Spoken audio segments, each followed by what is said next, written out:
Marele Gatsby este adaptarea cărții lui Francis Scott Fitzgerald. Filmul surprinde atmosfera anilor 20 și pare la prima vedere povestea unor oameni bogați, fericiți, superficiali, care fac excese, înșală și petrec. Dar totuși nu este așa simplu cum pare. Gatsby este o celebritate locală, un bărbat bogat, misterios și este gazda celor mai frumoase petreceri. Pe seama lui circulă tot felul de zvonuri, este bărfit de toată lumea, dar toți vor să fie invitați la petrecerile lui.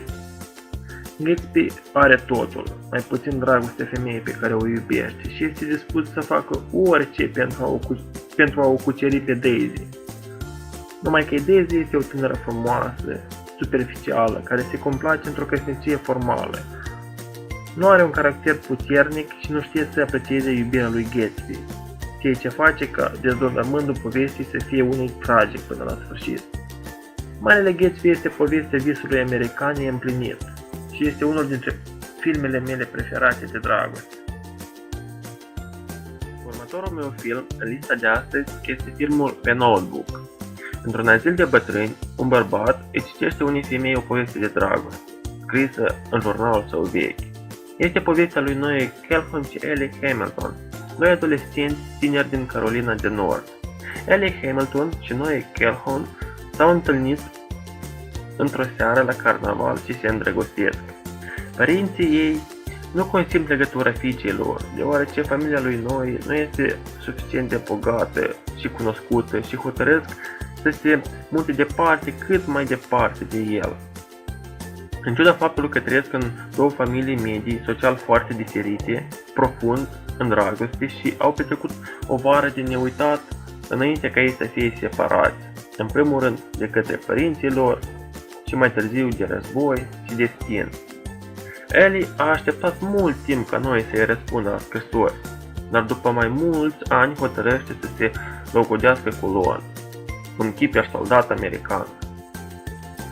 Ea fiind măcinată încă de dragoste pe care o nutrește față de noi, Ellie se decide să-i facă o vizită și constată că sentimentele lor sunt încă vii. Acum este momentul ca Ellie să se aleagă între noi și proaspătul ei logodnic. Este un film care m-a fascinat foarte mult. Dacă dorești să fii inundat de diferite sentimente, de dragoste, romantism, îți sugerez să-l privești.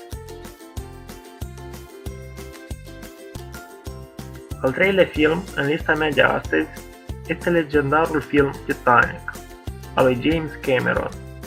Este o poveste de dragoste îmbinată cu scene de acțiune, care are loc în timpul primei călătorii a navei RMS Titanic, mândria companiei White Star Line și în același timp cel mai mare obiect în mișcare care fusese vreodată construit. Rose DeWitt Buckheter este o americancă de 17 ani, din clasa superioară. Sufocată de limitările și așteptările societății eduardiene, se îndrăgostește de un tânăr pasager, care este cazat în clasa a treia. Jack Dawson este un spirit liber. Între Rose și Jack se creează un puternic mister care va dăinui peste ani, până în prezent. Nimic nu îi va despărți, nici măcar o întâmplare atât de greu de imaginat precum scufundarea Titanicului. Cred că este cel mai bun film de dragoste din toate timpurile.